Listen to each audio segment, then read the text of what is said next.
So, I mean, you can't have too much complaints about it though, because at the end of the day, it's kind of still another roller coaster credit.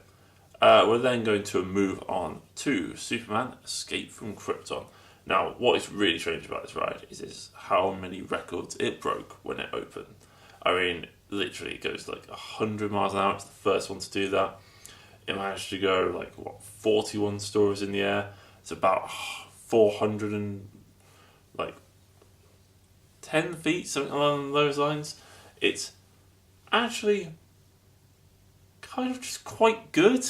It's really weird because it has a really cool element, like it's a backward launch and stuff like that. You're at 100 miles an hour, and when you go up the spike, you get real pushed into your seat.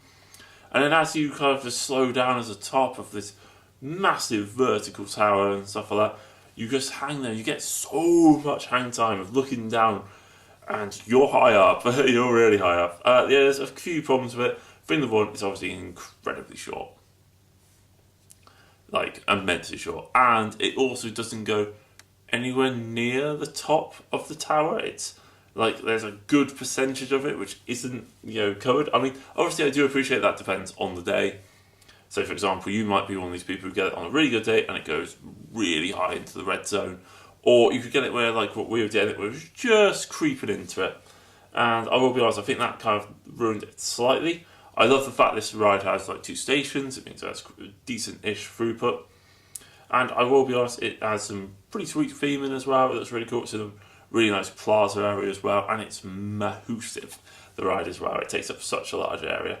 I mean, in fairness, it was opened in 1997, so it has, aged a little bit. But it's still really cool. It definitely ramps up the fear factor with having shutting doors when it launches. It's I think that's pretty amazing. I will be honest, that was probably one of the best elements on it. Right, let's move on to Tatsu.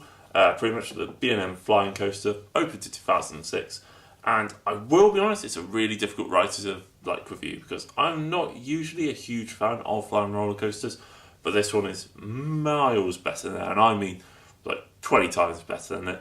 The only other one I've been on that is the soon-to-be removed Firehawk and stuff like that, and it's miles better than that as well. It has just a perfect location. Right at the top of the kind of Sunrise Summit sort of area of the park. It works perfectly. It has some excellent moments on it. The pretzel loop is absolutely stunning. It's the world's largest one, and it packs some serious punch, especially in the back row.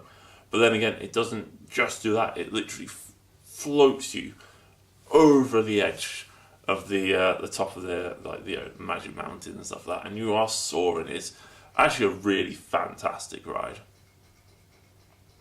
Definitely one of the best rides at the park, and well worth going on. Really enjoyed it, I have to say, but not as much as I enjoyed the next roller coaster, and that is Twisted Colossus. So it used to be called Colossus. Rocky Mountain Construction came in, they rejigged it, they changed it, they made it absolutely outrageous. So pretty much the ride is kind of a little bit strange. So you leave the station, you go through a particularly interesting set of elements on the way to the first lift hill. You go down an 80-degree drop, and here's the kicker: if you're lucky, you will race against the other train. Now, it has to be said that on the second day especially, the staff made a real conscious effort to get this train to race. Sadly, it doesn't always happen, and I accept that things happen. It's not something that is, the ride is dependent on. I think it's an absolutely amazing roller coaster, whether or not it duels or not. But we did have one the day before where it did duel, and it was stunning. But for whatever reason, I don't know if it's to do with the fact this ride isn't brand new. It's been open for a few years now, and maybe some of the enthusiasm and stuff like that has gone from other people queuing for it. But it seemed that it rarely was dueling when we were there, and it's one of the things that's unacceptable if the staff weren't trying to make it happen. Clearly, people in the queue line are just not quite as with it. They're not focused. They're more interested in taking selfies and stuff like that. And it was actually kind of frustrating. Me and my friends were getting, I wouldn't say irate about it, but kind of like, just like, what is taking so long type thing. How have you not, like, getting ready and on this faster? Because, I mean, if it duels, it's a 10 out of 10 ride. It's probably one of the best rides, or it's the second best ride I've ever been on. There's a reason why it isn't the best, and oddly, the dueling element isn't it. I actually find that the restraint system kind of bangs my shins quite a bit. Now, I will accept that there could have been other roller coasters responsible for the shins already being slightly bruised and stuff like that and sore. So, and it was one of the things, unfortunate circumstance where Colossus has like a lap bar, which also has like, you know, a bar or area for your legs to go, and it happened that they were kind of clipping on that. But then again, the elements on this ride are insane. There is phenomenal airtime, and I mean full on, you will leave your seat completely airtime. There is some excellent inversions, there's some excellent, you know, laterals, there's some excellent interactions. The drops are amazing. The high five element is fantastic. It's a really well designed, well constructed, well put together ride. And I'll put it this way: if Rocky Mountain Construction coasters are anything like the two I've been on so far in the world, then I am really looking forward to going on some more.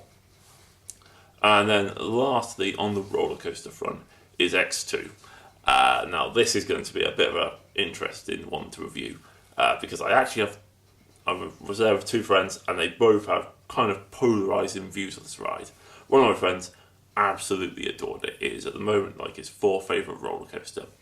My other friend thought it was absolute rubbish, like just couldn't get into it, found it really frustrating and stuff like that. More than just the ride elements. I'll go into more detail in just a moment. I happen to really enjoy it, by the way, just as an interest in like third party, where it's kind of like, okay. So X is pretty much a 4D coaster. It was designed by aerodynamics and stuff like that. It's kind of revolutionary. It's very cleverly done.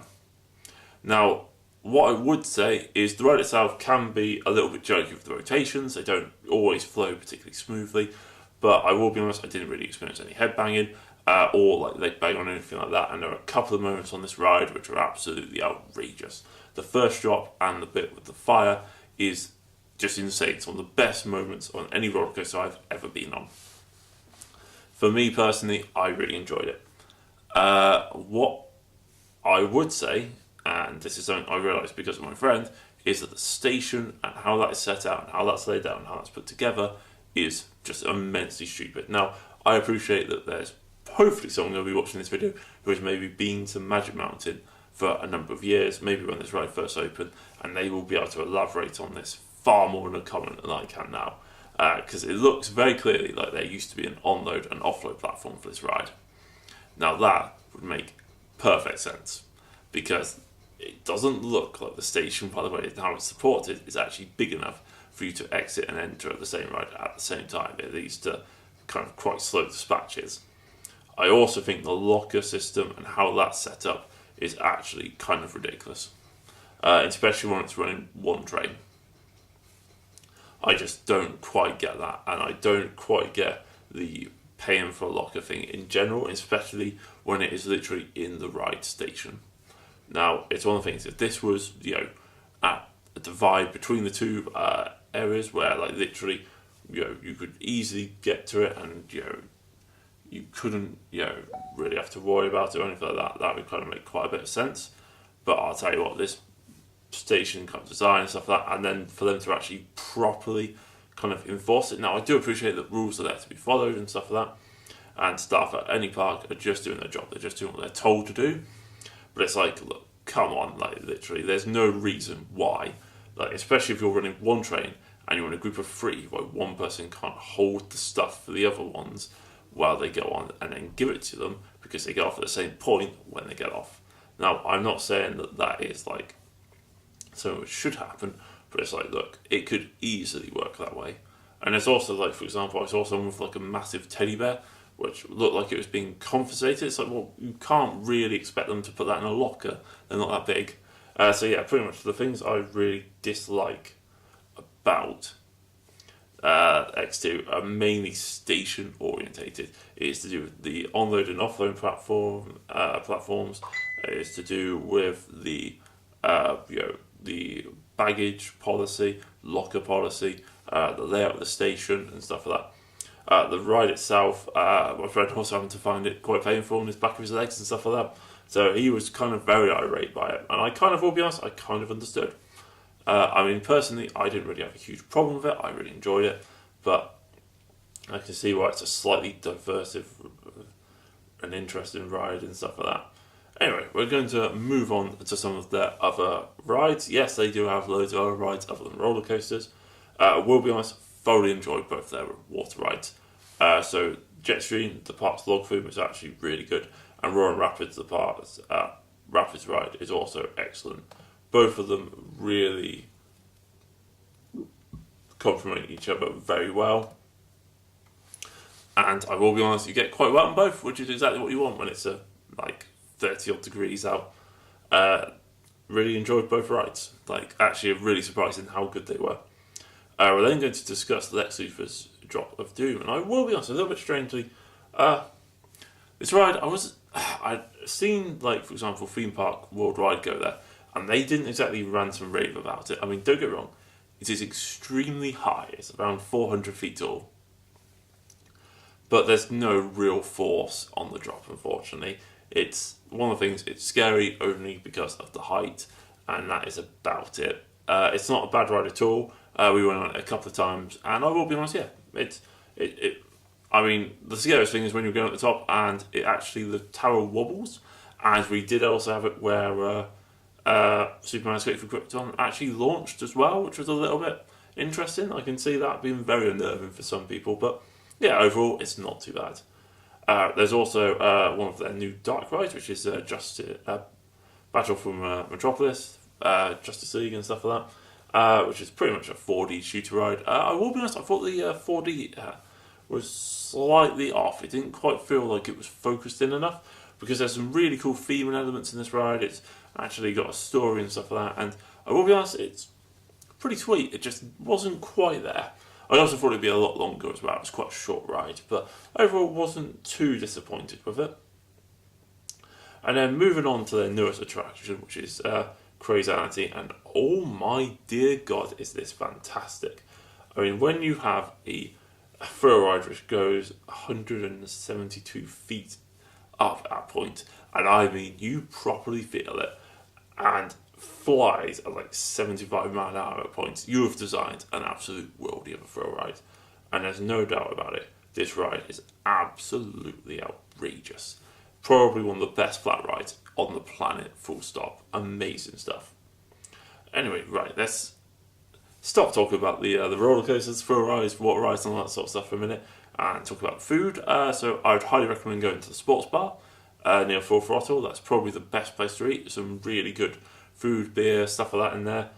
Well worth going to. The park itself was actually a lot prettier than I thought it was. Also a lot less advertisements than I thought there was going to be. I'd heard a lot of people complain about how many advertisements there were at this park.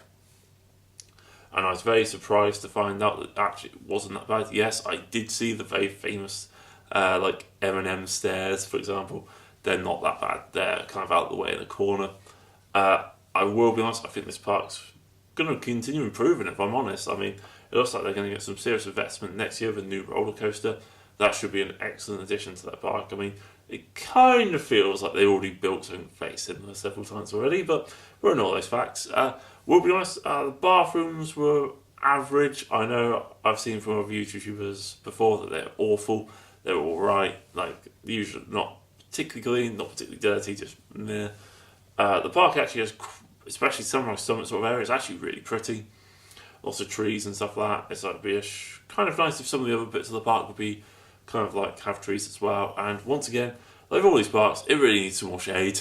Like, there's so many large open areas and stuff like that, and it's like, would it be that difficult to build, like, you know, some shaded areas for you and stuff like that? I also will be honest, kind of really love the walk between the car park and the front gate. Really, really cool. Also, for the front gate, there's got metal detectors and stuff like that. There's actually another set where you exit through. You can also enter through those early in the day. Might help you avoid a queue on a busy day. As it also happens, the park was really, really quiet. So I actually got on quite a lot of rides multiple times. I will be honest, really enjoyed this park. I think it's a really good park. I'd highly recommend going there yourself. Obviously, feel free to like, comment, and subscribe to my channel for more information, and look forward to me doing a versus match, See the Point versus Magic Mountain in the near future. Anyway guys, hopefully you've enjoyed the video, and I'll catch you on the next one.